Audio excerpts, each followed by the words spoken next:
Welcome to Simplexity webinar. Today, we'll be understanding how leader can be servant and how servant leadership matters a lot. Today, we have Dr. Anand with us to take us through the journey of servant leadership. Thank you. Thank you, Deepak. Greetings for the day, and most of you have been attending from various locations. So happy to be part of this webinar. I'm sure this is going to be making some difference for this morning. So before I start, let me ask you a question. What is right in these combinations? 1 plus 1 is less than 2. 1 plus 1 is equal to 2. 1 plus 1 is equal to 3. 1 plus 1 is equal to 11. What do you think is the right combination? Any guesses? Either you can text me or you can just unmute and say. I'll give you two answers. I'm an accountant by training, so one answer is whatever you want the answer to be. but the second answer is yes, each one of them is correct. 1 plus 1, if it's rounded, could be less than 2. 1 plus 1 is what we learn in kindergarten. 1 plus 1 equals 3. That's problematical, but according to social media, you'll find some people who absolutely believe that it is. And 1 plus 1 equal 11 in binary. If you want to stretch a point, you could go there as well. Superb. I think you're bang on, Brendan. So let us see how these combinations voice together with your second answer in terms of a leadership. Now, this is what I'm going to discuss today. Now, before I could come out with a conclusion of all these points, I'm coming out with another question. Who matters to you a lot in your life and why? If you have to think of somebody, who is that who matters to you most in your life and why? Anyone, just throw one or two answers if it's possible. This family. Family, wonderful. Wonderful. Let me tell you a story. There was a guy named Leo. He was traveling together with a group of people who were going on a long journey by a ship. While they were traveling for almost it's more than a month's journey time, so they were almost stuck to their own rooms, their own works, their own activities. Leo, being part of that particular journey, he did not like such a boring journey. He said, I should do something. Now, what he did every day started with an evening tea. He arranged tables in the lobby outside. He provided snacks for them. He got from the kitchen and he arranged on the table.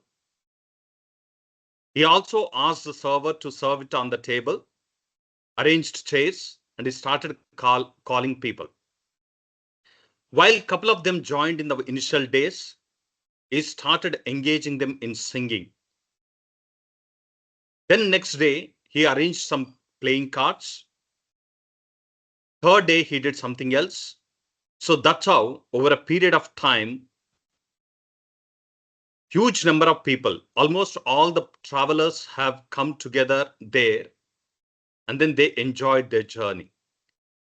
So every day they used to wait for the next day for that particular time. And Leo used to come, clean everything, keep it ready by the time it's a tea time. Now, after a few days, Leo had to come out of that particular journey, has to get down as he has arrived at his destiny. Now, slowly, the next day of Leo's absence, people started feeling boring. Slowly, the number started decreasing. The journey ended as the journey started. Now, after a couple of years, one of the travelers had identified Leo in one of the cities, and then he immediately recognized and said, "Hey, Leo, you are the one who traveled with us." Then he said, "Yes." And that's where the traveler says, "You were serving us all through our journey as long as you are there with us. But once you left, our journey started boring again. You were a leader who served us quite a lot." Now, this is exactly somebody who makes a difference to our life, somebody who matters to us a lot in our life is a person who takes care of us. Now, this is a starting point that I would like you to ponder on this story, because I will also be using this story as a connecting dots during my session. Next question. I know this is very interesting. How often do we say of our leaders that they make our jobs so much easier to do? I know as soon as we see that, probably we get a smile or laugh, because they only give us more work. They don't make our work easier. Or maybe probably a couple of us have experienced such a beautiful bosses facilitating everything. How often do your colleagues say that you help make their job easier to do? Now, this is a rare feedback we would have taken. Informal communication, informal feedback will give us the best answers. Now, connecting to the story, connecting to the arithmetic numbers, connecting to the story, connecting to the question number one, and these two questions is nothing but it is the servant leader. Now, how do we see that? Servant leader is a term, oxymoron, only in term. But in terms of activity, what it says, a servant leader may be defined as a leader whose primary purpose for leading is to serve others by investing in their development and well-being for the benefit of accomplishing tasks and goals for the common good. That's a standard definition which covers serving the others, investing the development of the team members on their well-being, and for the benefit of the organization. This is a summary of servant leader. But if you start looking into this particular term, it has got two dimensions. One is a Uh, leader Anand, dimension. Yeah, Anand, Deepak. Yes. Anand, Deepak here. Looks Yes, like there Deepak. is a static in the voice. So what I'll do is I'm shifting it to the other mobile, other this other laptop. Just give me a second. Yeah, sure.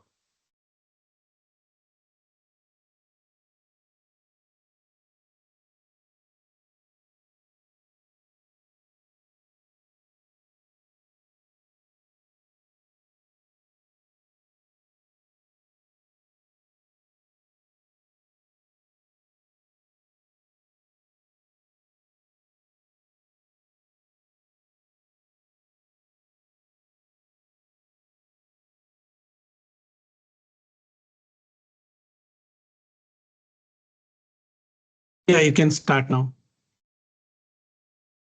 Yeah. So if there is any issue, I would also I would not mind to switch off my video as well, so that the voice is clear. No, it's fine. You can carry on. Okay, fine.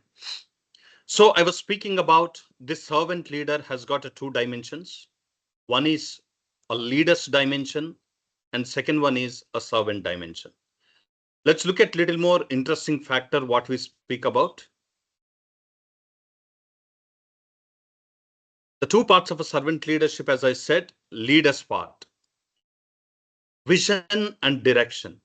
This is what almost every leader says. Every leader should have a vision and direction. Every theory of leadership speaks also is that. So therefore, as a leader's dimension, vision and direction is going about somewhere, and your people should know where and how you are going. The second part of this vision and direction, which says your people should know where and how you are going, is a catching point in this one. If you look at the second element of a leadership, leadership is not a position, it's an influential process. I'm sure this is also a statement all of us have heard. But servant leaders don't deny their power being a servants. They just realize that power passes through them and not from them. Now, this is another catchy point for the servant leaders. When you are a leader, it's not that you are a power holder, but power passes through you because you are a leader. Therefore, you need to be influencing the people. The third element which speaks about is turning the pyramid upside down. Now, let us look at most of the organizations where we are working or where we have encountered with. You would see a structure of a pyramid in this manner. But the hierarchical system where we have seen in the organizations is the leadership which is most of the theories speak about. But servant leadership says it's an upside pyramid where the pyramid is in the upside direction. Now, the reason why it says you are on the top, when you are on the top of the pyramid, everybody looks up to you. But let me explain to you how this reverse pyramid concept works about. Now, if you look at the second part of the statements, servant leaders don't think less of themselves, but they just think about themselves a little less, which means their focus is on their team members. Now, let me explain why servant leadership insists too much on upside pyramid. If you look at the right side of the screen, you would see a beautiful tree with a red fruits on the tree with a green leaves. Now, this is exactly servant leadership representation is. Now, if I ask you, in that particular diagram of a tree, where do you represent a leader?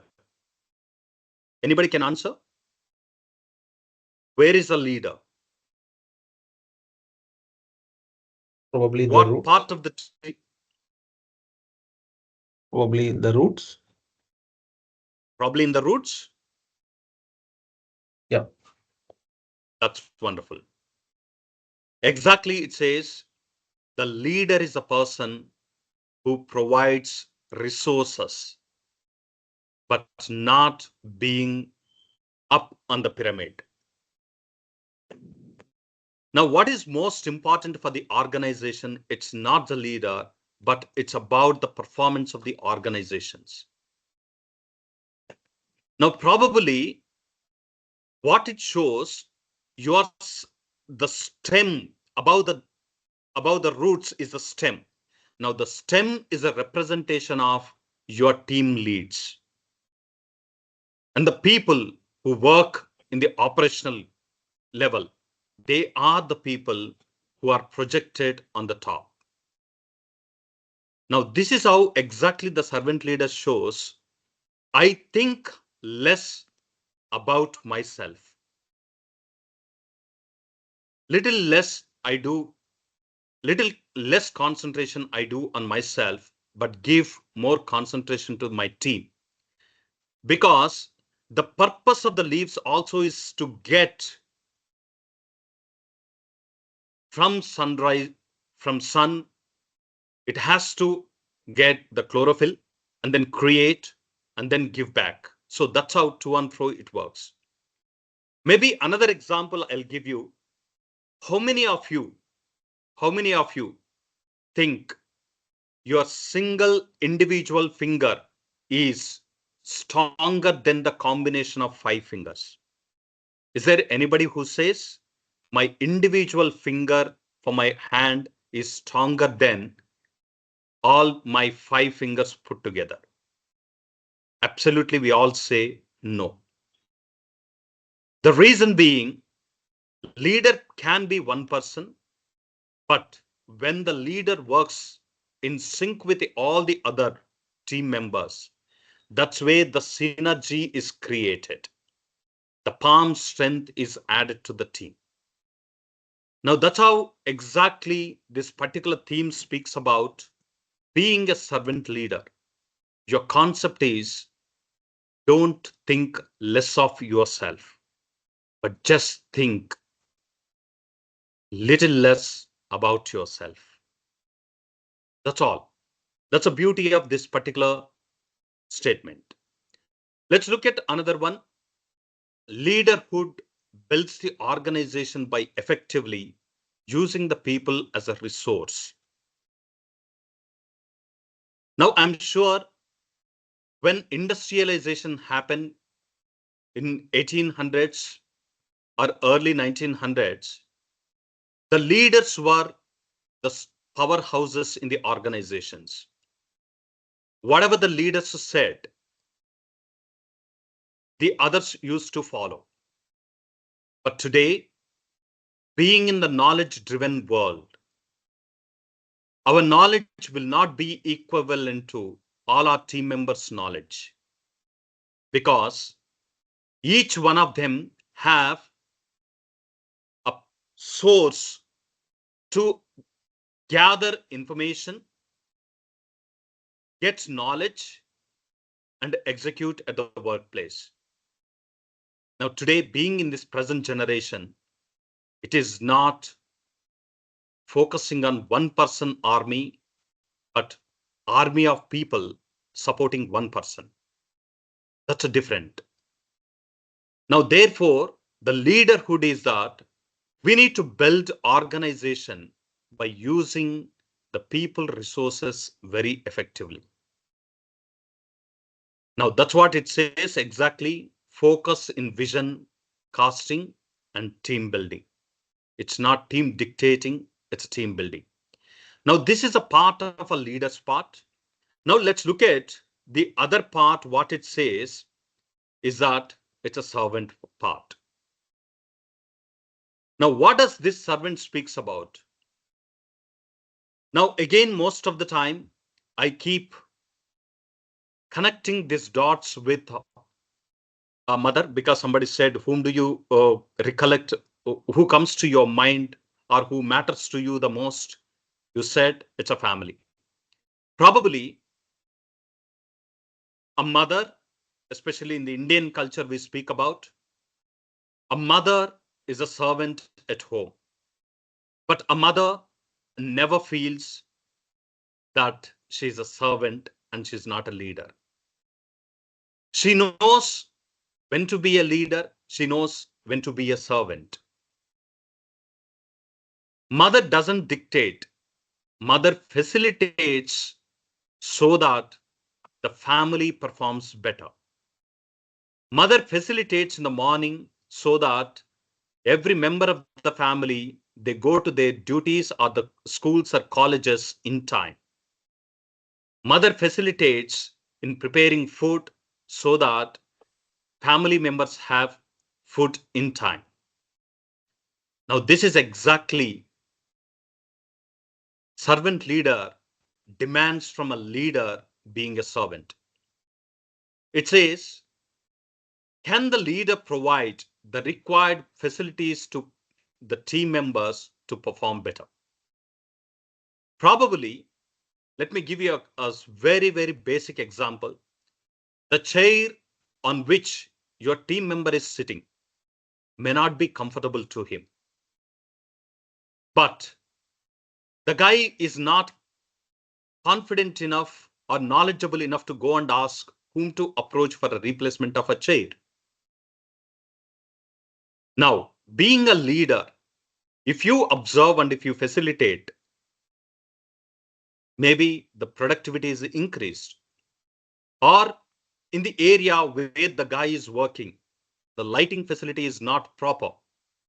Can you help to provide the basic facilities so that these people perform better? Second, which says helping the others to get things done. Now, as a leaders, most of the people get irritated when team members come and say the work is not getting done because of some reasons. But the servant leaders concept says, can you facilitate to do these basic things so that your team members focus on performing better in the work that is being allotted to them? The third most important, this is the question which I would like to link to the question that I have asked. How many of your leaders make your processes easier, make things easier for you at the workplace? Now, the leader's role here is that can you be a servant by creating a better strategy to make the work and the processes easier for your team members? Now, this is exactly speaks about the servant leadership. To help forward or to help progress. I know most of the people today in the knowledge driven economy, and most of the researchers also speak about this particular fact, stating today people want to move up in their career and they just crave for enhancing their knowledge and skills. How many of us as a leaders identify the needs for the younger generation and then support them to progress in their career by allowing them to do their academics? Now, this is, or maybe doing enrichment of their jobs. This is what, again, a servanthood which speaks about. Now, what it says, being a servant, you are transforming your team into a passionate brand ambassadors for yourself. As I said, your one finger cannot be stronger than your 5 fingers. Now, your 5 fingers are none other than your team members who are passionate because of your service towards them, and thus they become brand ambassadors. All the children of a family are the brand ambassadors of the parents. Now, that is exactly we need to create in the organizations as well. I've done my doctoral thesis on this particular topic with a question: can the servant leaders create organizational citizenship behavior among their team members? Just as we love our country, being a citizens of that country, can the team members of ours have that citizenship behavior of our organization, of our department, or of our teams? Can they become our brand ambassadors? And my research, which I have conducted on 600 plus participants, have proven this. These people become brand ambassadors, not just brand ambassadors, but passionate brand ambassadors. Now, the servant leadership, when I'm speaking about, this calls for two things. One is way of doing and way of being from the organizational perspective. Now, if you look at every employee in the organization needs to build capacity. That's a skills and knowledge. Second, it's not only skills which matter, but also it's an inspiring commitment from the employees. It also matters quite a lot. Now, how is that? Now, entire concept of servant leadership, it focuses on building these two competencies among the team members. One is way of doing. Way of doing, when I speak about, it's about tools, it's about frameworks, it's about dynamics. Can the leader provide the tools that are required for the people? But servant leader will provide all the tools that are required to perform better at the workplace. Maybe somebody is lacking a skill set. Can we encourage? That's what we have seen in the servanthood of the second part of a servant leadership in servanthood, that we have seen. How is that we leaders identify and help them to progress? Second, we have seen about frameworks. Can the leader make the frameworks or the processes easier for the people to perform better instead of complicating the things? Now, the role of a servant leader is that developing a frameworks which speedens the performance of an employee in the organizations. And the third is the dynamics. Dynamics in the workplace, it's a social relationships, it's about alternatives, developing for the people in terms of a future readiness. Now, if you look at way of being, performance in the organization is not just a work. It is a mindset that people need to possess. It's not about just a skill set. It's not about IQ. It's not about EQ, emotional quotient.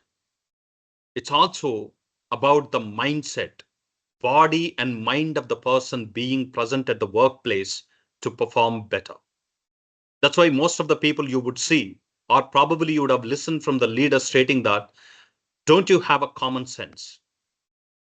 Though common sense is very, very common, but it's not common for most of the people because they are not performing in the organization with an inspiring commitment. Second one is the behaviors. Now, this is exactly I was speaking about. How is that leaders, servant leaders can develop citizenship behavior?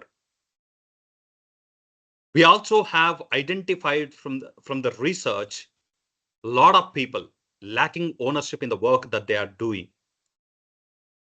They do mechanical jobs, but they don't own. But can the leaders create this citizenship behavior by implementing a servant leadership qualities? The third one is the most and fundamental thing for every leader, having values. This is what exactly people look at, whatever the situation it is, whatever the condition it is, whatever the circumstances are. Having values is one of the important quality of a servant leaders, and the same is being percolated down to the team members. So that's how entire servant leadership, or all the servant leaders, focus on these two major important aspects of way of doing and way of doing at the workplace for the people. Now, this seems to be very interesting, but if you look at this concept is not new. Probably the concept has come back very recently in 1970s with a thought-provoking idea of Robert K. Greenleaf by reading a book, The Journey to the East from Hermann Hesse's story. But however, the concept of servant leadership originated as early as 375 BC. And I'm sure people who know some history or people who are aware about India also will know who Chanakya is, who spoke about, who has written in his writings, the leader shall consider as good not what pleases himself, but what pleases his subjects.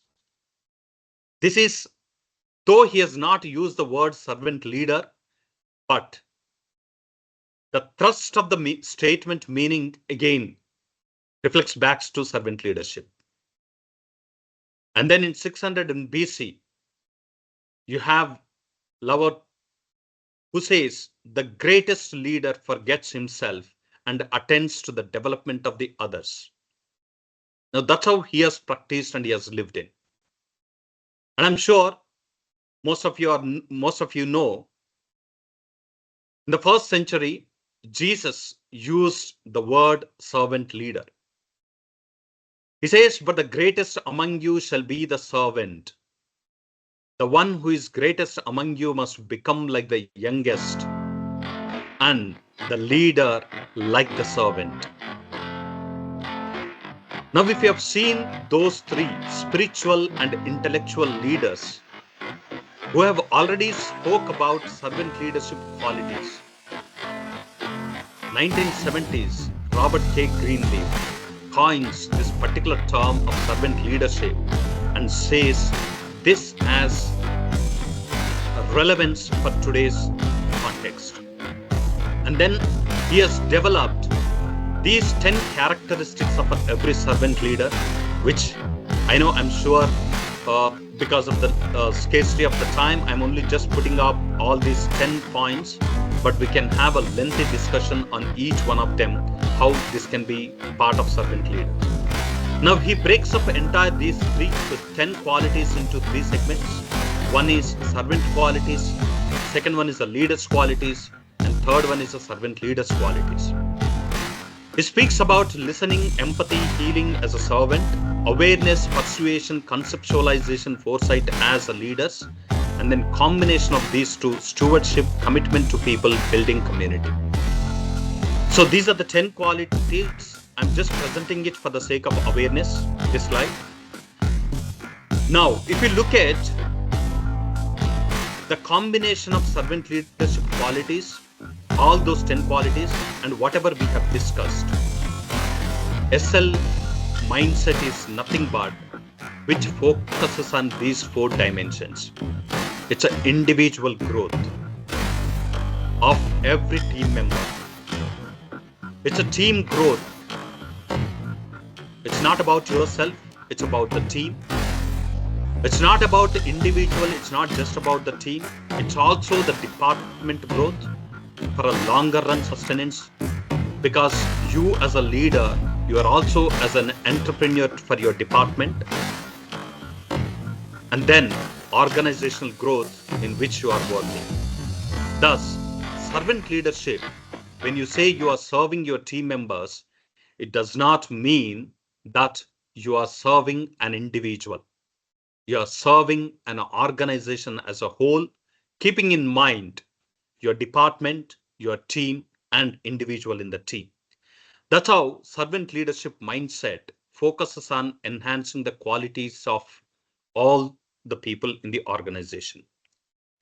Now, servant leadership is a paradox, but all the qualities are very paradoxical in nature, but it requires a tremendous efforts in developing a constant balance. It says servant leader is great enough to say, to be without pride. A servant leader is planned enough to be spontaneous. A servant leader is compassionate enough to be disciplined. A servant leader right enough to say, I am wrong. A servant leader serious enough to laugh. A servant leader wise enough to admit you don't know. A servant leader busy enough to listen. A servant leader strong enough to be open to change.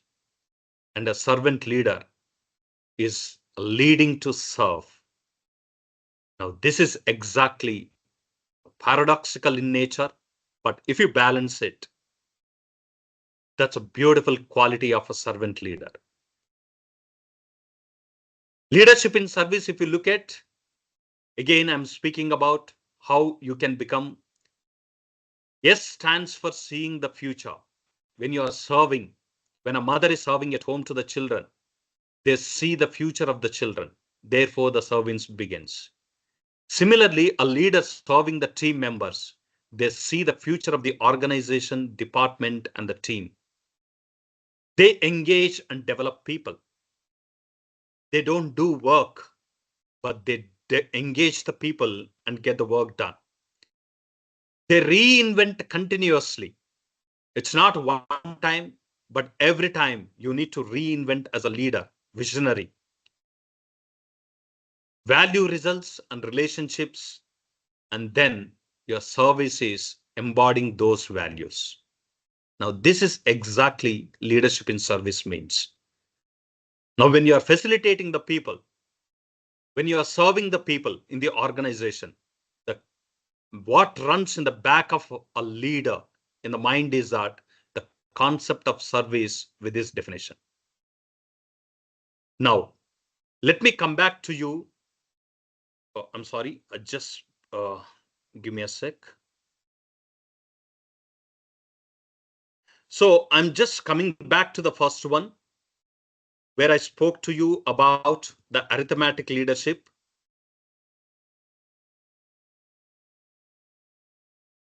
So if you look at this particular thing, which says 1 plus 1 is equal to 2, less than 2. Now, this is exactly what it calls for, a fear-based leadership. Now, when a team member is afraid of their leader, the team member does not come forward to use his brains. They just operate with the brain of a leader.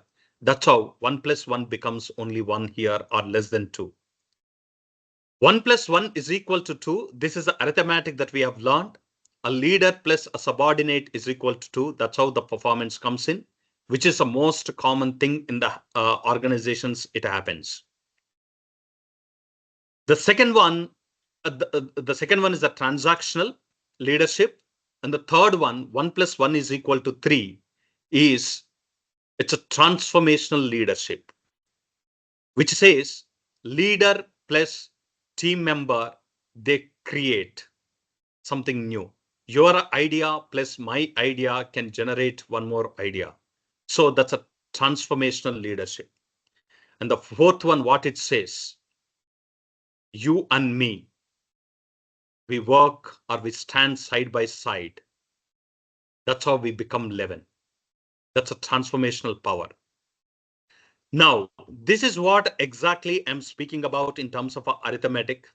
The other leadership qualities focus either 1 plus 1, 2, 1 plus 1 is less than 2, 1 plus 1, 2, 1 plus 1, 3, or something else. But servant leadership says 1 plus 1 is equal to 11. That's a kind of power it creates because it builds organizational citizenship behavior in the mindsets of the people, and that's how they become more ownership oriented towards their work and the productivity increases. So with this, I would like to conclude my session. And if you want to become something different, like a 1 plus 1 is equal to 11, you need to do something different. And how you can be a something different, be a servant leader, implement the qualities of a servant leadership. Maybe you could try out with a couple of team members or 1 or 2 team members and see how the progression happens. We need to hope, and we need to coach and mentor the, if not the current leaders, the emerging leaders who could be there and do that. We are 2 minutes ahead of our time. Thanks a lot for your time, Dr. Anand. I appreciate you taking your time off from your busy day and letting us know what servant leadership is. How do we incorporate that? Though some of the world is going in a different way, we can utilize this and build the leaders who can change the world. So with that context, thank you all for joining, and please watch this space, and we'll have some more leaders coming and speaking to us about some of the beautiful things that might help us get better and make the world better. Thank you.